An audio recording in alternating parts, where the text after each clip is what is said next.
গরিব মেয়েটি ভাবতেও পারেনি সামনে কি হতে চলেছে।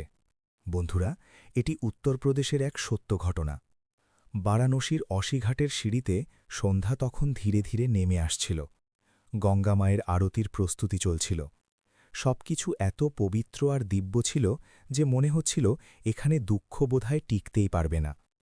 কিন্তু সেই ঘাটেরই একটি সিঁড়িতে একটু তফাতে এক অত্যন্ত রূপবতী মেয়ে বসেছিল, মীরা।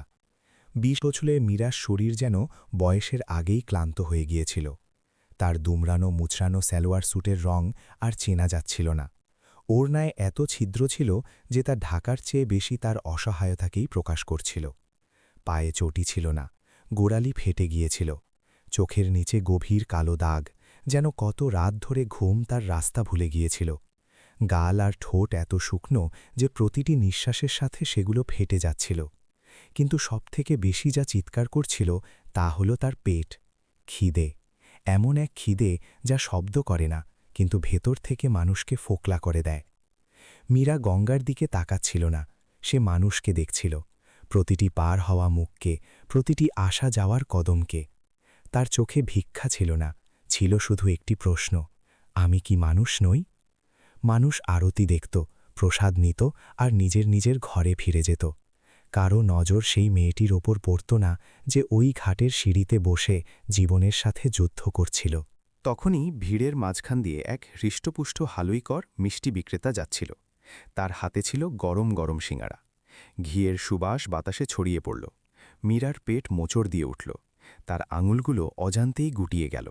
হালুইকর একটি সিঙাড়া তুলে পাশে বসে থাকা একটি কুকুরের দিকে ছুঁড়ে দিল। কুকুরটি ওটা লুফে নিল। তারপর সে দ্বিতীয় সিঙাড়াটি মীরার দিকে ছুঁড়ে দিল। এক মুহূর্তের জন্য সময় যেন থমকে গেল। কুকুরটিও সেদিকে ছুটল, মীরাও এগিয়ে গেল। কিন্তু যখনই মীরা থেমে গেল, সেই সিঙাড়াটি মাটিতে পড়েছিল কুকুরের ঠিক পাশে।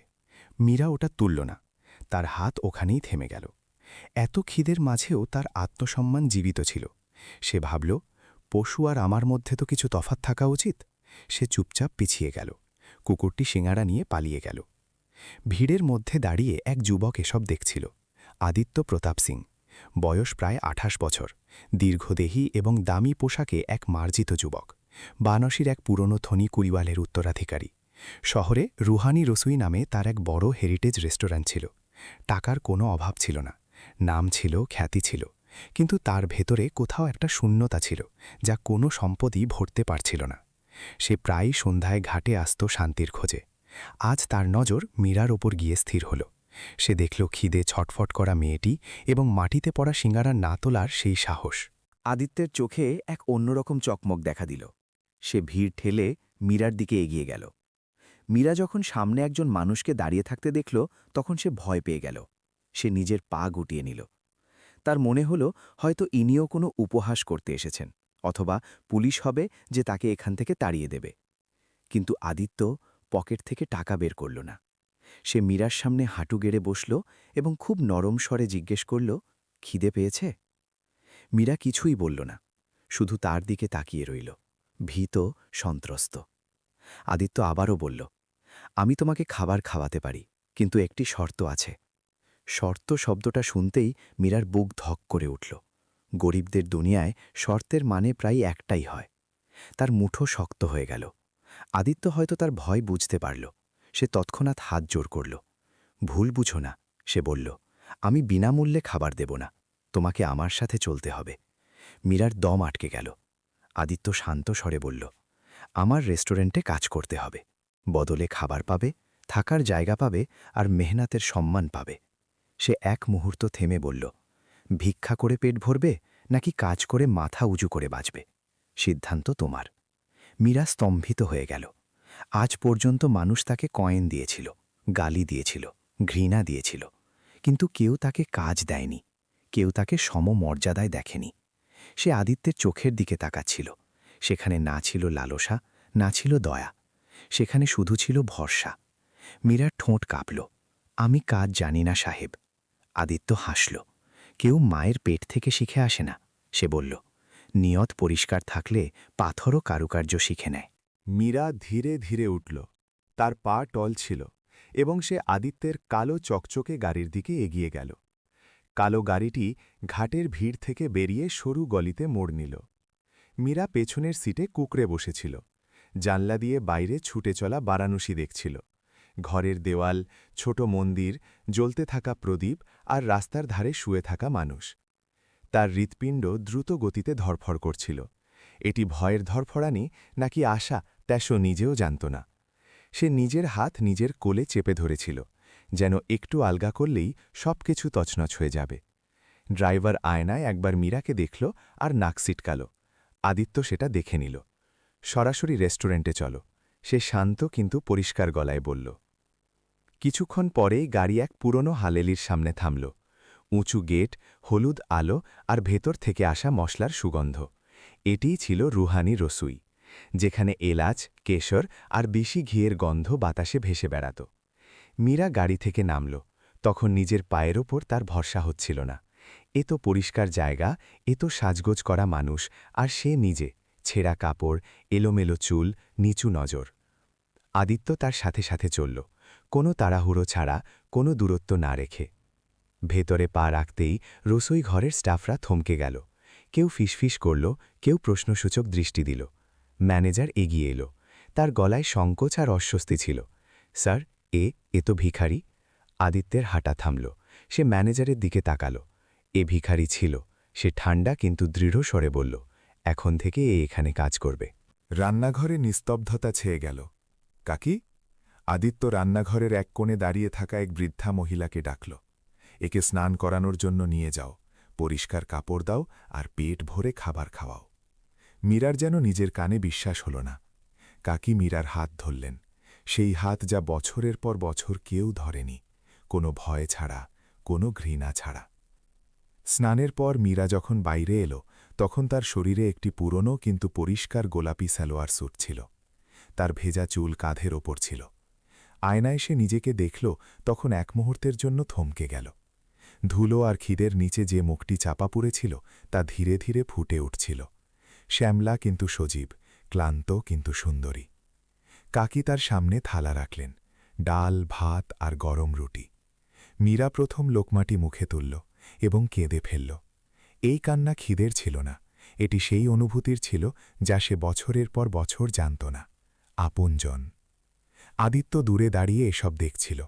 তার মনে এক অদ্ভুত শান্তি নেমে এলো, এমন এক শান্তি যা দামি ডিল আর বড় বড় কর্তারিতে কোনোদিন পায়নি। পরদিন সকালে মীরার কাজ শুরু হল। বাসন, প্রচুর এঁটো বাসন। স্টাফরা তার থেকে দূরত্ব বজায় রাখত। কেউ সরাসরি কথা বলত না, কেউ তাকে স্পর্শ করা এড়িয়ে চলত। কারো কারো নজর তাকে এখনও সেই ঘাটের মেয়ে বলেই ভাবত। মীরা চুপচাপ কাজ করে যেত, ঘণ্টার পর ঘণ্টা দাঁড়িয়ে বাসন মাজত। হাতে ক্ষত হয়ে যেত, সাবান জ্বালা করত, কোমর ব্যথা করত, কিন্তু সে একটি শব্দও বলত না, কারণ সে জানত বাইরের লাঞ্ছনার চেয়ে এই কষ্ট অনেক ভালো। আদিত্য প্রায়ই দূর থেকে তাকে দেখত, না কিছু বলত না প্রশংসা করত, শুধু দেখত। এক সন্ধ্যায় রান্নাঘরে হঠাৎ হুড়োহুড়ি পড়ে গেল। শাহী পনিরের অর্ডার অনেক বেশি ছিল। প্রধান রাঁধুনি ঘাবড়ে গিয়ে গ্রেভিতে নুন বেশি দিয়ে ফেলেছিল। নতুন করে বানানোর সময় ছিল না। আওয়াজ চড়া হতে লাগল, সবার মুখে ভয়ের ছাপ। মীরা কোণে দাঁড়িয়ে বাসন ধুচ্ছিল। সে এগিয়ে এলো, তারপর থেমে গেল। তারপর ধীরে ধীরে বলল, যদি যদি এতে একটু দুধ আর ভাজা বেসন দিয়ে দেওয়া হয় আর উপর থেকে লেবুর রস, তবে নুন কম মনে হতে লাগবে। রাঁধুনি রেগে তার দিকে তাকালো, তুই আমাদের শেখাবি? তখনই আদিত্য কিচেনে চলে এলো। থামুন, সে বলল, এ যেমন বলছে তেমনই করুন। সবাই চুপ হয়ে গেল। গ্রেভি আবার আঁচে বসানো হলো। কিছুক্ষণ পর আদিত্য চেখে দেখল। তার চোখ স্থির হয়ে গেল। স্বাদ শুধু ভারসাম্যপূর্ণ হয়নি, তা আরও খোলতাই হয়েছে। তুমি এটা কি করে জানলে? আদিত্য মীরাকে জিজ্ঞেস করল। মীরা নজর নিচু করে নিল। আমার মা যখন কখনো নুন বেশি হয়ে যেত, তখন এভাবেই ঠিক করত। গরিবই শিখিয়ে দেয় সাহেব, খাবার ফেলতে নেই, শুধরে নিতে হয়। সেই দিনের পর মীরার কাজ বদলে গেল। এখন সে সবজি কাটত, মশলা তৈরি করত। সে কিচেনের প্রাণ হয়ে উঠছিল। এক গোর্শাখাদের দুপুরে রেস্টুরেন্ট খালি ছিল। মীরা মশলার কৌটা পরিষ্কার করছিল। আদিত্য পাশে এসে দাঁড়ালো। তুমি কি পড়তে জানো? মীরা মাথা নাড়ল, না। তবে মশলা চিনলে কি করে? মীরা একটি কৌটা তুলল, চোখ বন্ধ করল, গভীর শ্বাস নিল। গন্ধ দিয়ে। প্রতিটি মশলার নিজস্ব গল্প থাকে, যেমন প্রতিটি মানুষের থাকে। আদিত্য তার দিকে তাকিয়ে রইল। তখনই সে বুঝতে পারল মীরা সাধারণ নয়। বৃষ্টির ফোঁটা জানলা দিয়ে ভেতরে আসছিল। আদিত্যের হাত অজান্তেই মীরার হাত স্পর্শ করল। মীরা শিউরে উঠল, নজর মিলল, আর সেই নিস্তব্ধতায় এমন কিছু নেমে এলো যার জন্য শব্দের প্রয়োজন ছিল না। সময় তার নিজস্ব গতিতে চলতে থাকল। রুহানি রসুই এখন আর শুধু একটি রেস্টুরেন্ট রয়ে গেল না, তার পরিচয় বদলে যাচ্ছিল। মানুষ স্বাদের প্রশংসা করত, মশলার সুগন্ধ নিয়ে আলোচনা করত, আর নাম না নিয়ে সেই নতুন হাতের কথা বলত যে খাবারে যেন এক আলাদা আত্মা ভরে দিয়েছে। মীরা এখন শুধু কিচনে কাজ করা মেয়ে ছিল না, সে প্রতিদিন সকালে সবার আগে আসত, মশলা হাতে নিয়ে তাদের সুগন্ধ চিনত। সবজি কাটার সময় তার মুখে এক আলাদা চকমক থাকত, যেন প্রথমবার জীবন তাকে আপন করে নিয়েছে। আদিত্য এসব দেখত, কখনো দূর থেকে, কখনো চুপচাপ পাশে দাঁড়িয়ে। তাদের দুজনের মধ্যে কথা কম হতো, কিন্তু নিস্তব্ধতা ছিল গভীর। একে অপরের উপস্থিতিই যথেষ্ট মনে হতো। কিন্তু প্রতিটি আলোর পেছনে কোনো না কোনো ছায়া থাকে। আদিত্যের মা সুমিত্রা দেবী পুরনো চিন্তাধারা, আভিজাত্যের অহংকার আর বংশমর্যাদায় অনর। তিনি যখন খবর পেলেন যে তার ছেলে এক ঘাটের মেয়েকে রেস্টুরেন্টে কাজ দিয়েছে এবং তার সাথে একটু বেশিই জড়িয়ে যাচ্ছে, তখন তার মন অস্থিরতায় ভরে গেল। তিনি কিছু বললেন না, শুধু দেখলেন আর অপেক্ষা করলেন। সেই দিনটি ছিল অনেক বড় একটি দিন। রুহানি রসুইতে শহরের নামি দামি মানুষ এসেছিলেন, মেয়ার, ব্যবসায়ী, প্রভাবশালী পরিবার। হলঘর আলোয় ঝলমল করছিল। মীরা সেদিন বিশেষ বেনারসি থালি তৈরি করেছিল। তার হাত কাঁপছিল, কিন্তু মনে গর্ব ছিল। যখন সে খাবার পরিবেশন করতে করতে হলে এলো, তখন কিছু দৃষ্টি তার উপর আটকে গেল। আর তখনই ভিড়ের মধ্য থেকে এক চড়া আভাস ভেসে এলো, আরে এই মেয়েটি তো সেই যে অসিঘাটে বাটি নিয়ে বসে থাকত। মীরা থমকে দাঁড়াল। সেই গলার আওয়াজ ছিল কোনো এক ধনী মহিলার, যে তাকে কোনো এক সময় ঘাটে লিখেছিল। হলের ভেতর নিস্তব্ধতা ছেয়ে গেল। ছি! মহিলাটি নাক কুচকাল। আদিত্য, তুমি একটা ভিখারিনীর হাতের রান্না আমাদের খাইয়ে দিলে, আমাদের ধর্ম ভ্রষ্ট করে দিলে। মীরার মনে হল যেন পায়ের তলা থেকে মাটি সরে যাচ্ছে। সবার নজর ছিল তার ওপরেই, কারো চোখে ঘৃণা, কারো চোখে বিস্ময়, আবার কারো চোখে মৌনতা। সুমিত্রা দেবী এগিয়ে এলেন। তার মুখ ছিল কঠোর, চোখে রাগ আর লজ্জা। তিনি এক পলকও ভাবলেন না, সজোরে মীরার গালে একটা চড় কষিয়ে দিলেন। সবার সামনে থেকে বেরিয়ে যা এখান থেকে। তার গলা কাঁপছিল না।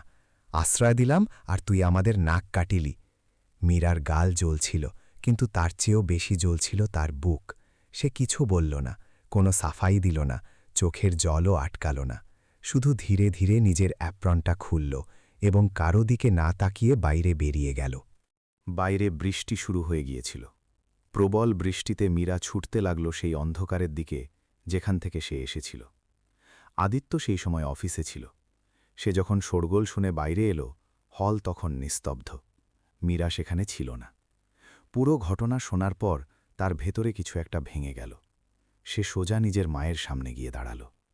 আপনি ওকে নয়, তার গলা ভারী হয়ে এলো, আমার মনকে চড় মেরেছেন।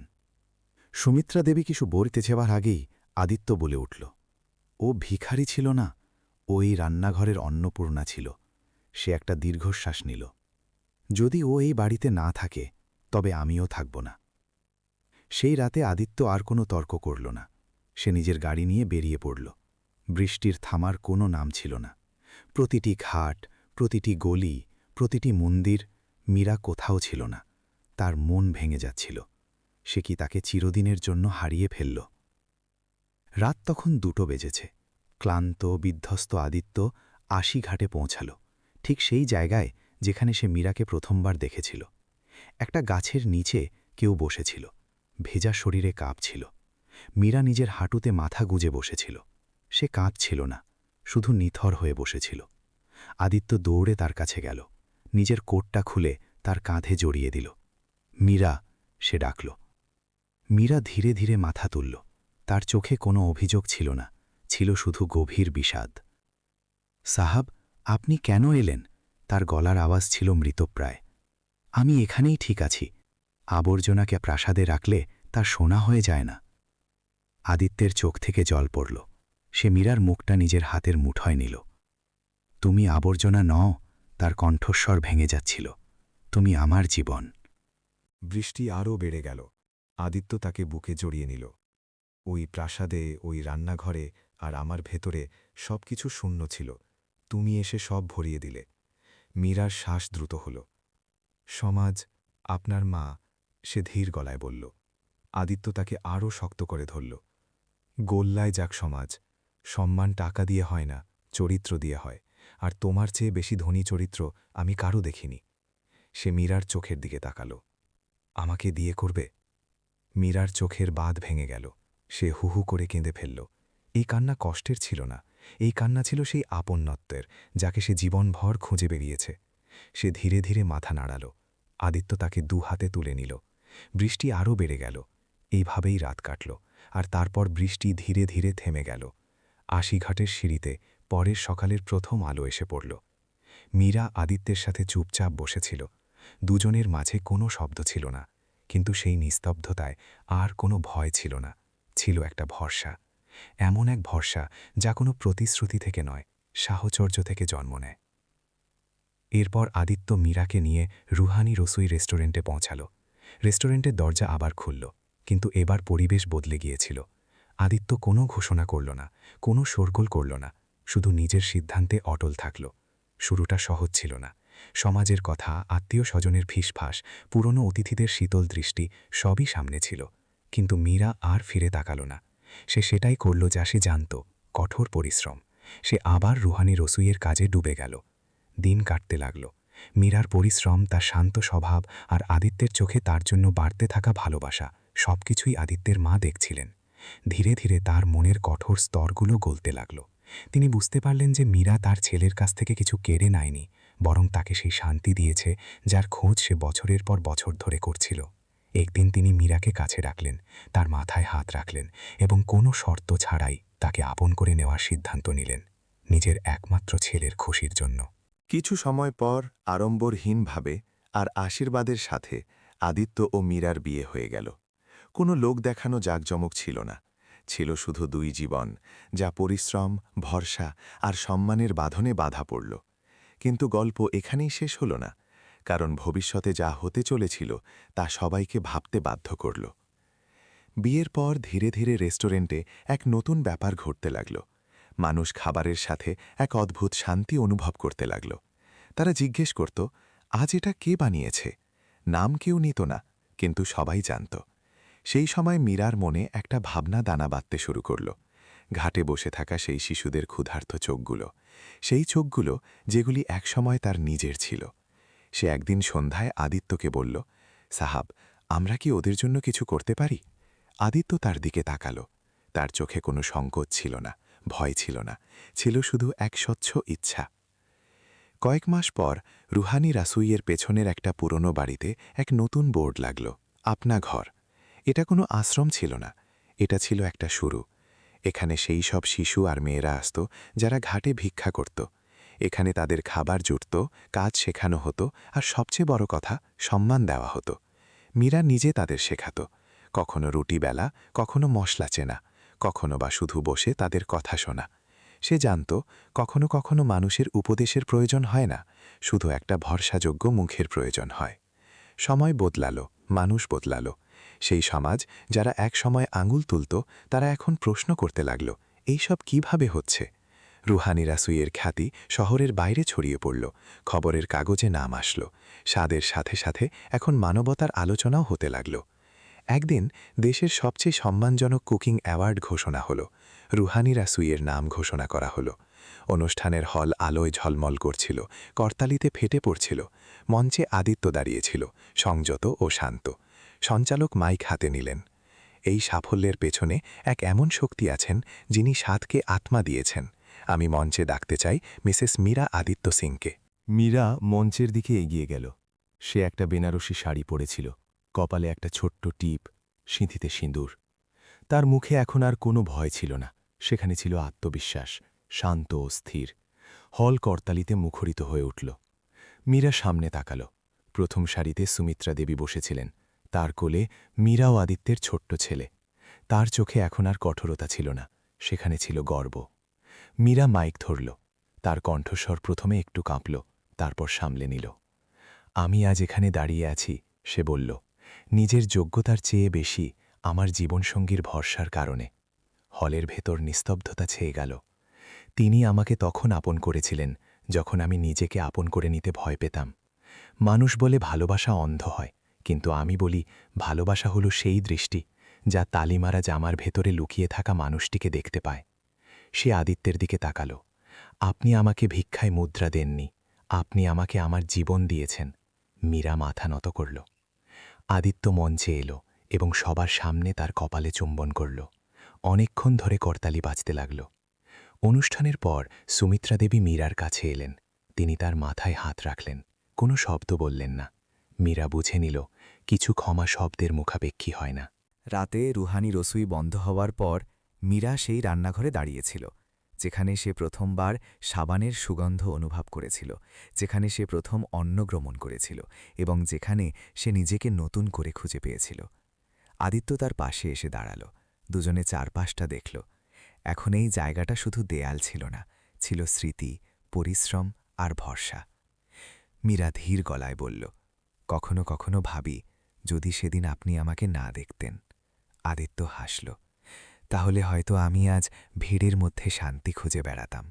মীরা দীর্ঘশ্বাস নিল। আপনি জানেন আসল ধন কি? আদিত্য তার দিকে তাকাল। মীরা বলল, যখন মানুষের হৃদয়ে অন্য কারোর জন্য জায়গা থাকে। বাইরে গঙ্গা শান্ত হয়ে বইছিল, ঘাটে আবার সন্ধ্যা নামছিল, কিন্তু এখন কোথাও কোনো মেয়ে খিদের জ্বালা চেপে বসেছিল না, অন্তত এই গল্পে তো নয়। কারণ কেউ সেদিন শুধু খাবার দেয়নি, কেউ একজন মানুষকে মানুষ বলে গণ্য করেছিল। বন্ধুরা, এই গল্পের সবচেয়ে বড় শিক্ষা এটাই যে মানুষের আসল পরিচয় তার পরিস্থিতি দিয়ে নয়, তার স্বাভিমান, পরিশ্রম আর চরিত্রা দিয়ে হয়। ভিক্ষা দেওয়া সহজ, কিন্তু কাউকে কাজ, ভরসা আর সমমর্যাদা দেওয়াটাই হলো সেই মানবিকতা যা জীবন বদলে দেয়। মীরার মতো অসংখ্য জীবন আমাদের চারপাশে আছে, যারা শুধু দয়া নয়, একটা সুযোগের অপেক্ষায় থাকে। যদি দৃষ্টিভঙ্গি বদলে যায়, তবে ভাগ্যও বদলে যেতে পারে। এখন আপনাদের কাছে একটা প্রশ্ন, যদি আপনাদের সামনে কোনো মীরা বসে থাকত, তবে আপনারা তাকে মুদ্রা দিতেন নাকি তার হাত ধরে তাকে উঠে দাঁড়ানোর সুযোগ দিতেন? আপনাদের মতামত কমেন্টে সত্যি মন থেকে অবশ্যই লিখুন। আর যদি এই গল্প আপনাদের মন ছুঁয়ে যায়, আপনাদের ভাবনাকে নাড়া দিয়ে থাকে, তবে এই ভিডিওটি লাইক অবশ্যই করবেন। আপনাদের বন্ধু আর পরিবারের সাথে শেয়ার করুন, যাতে মানবিকতার এই কথা আরও দূর পর্যন্ত পৌঁছায়। আর এমন সব সত্য অনুভূতির গল্পের জন্য চ্যানেলকে সাবস্ক্রাইব করতে ভুলবেন না। দেখা হবে পরের ভিডিওতে।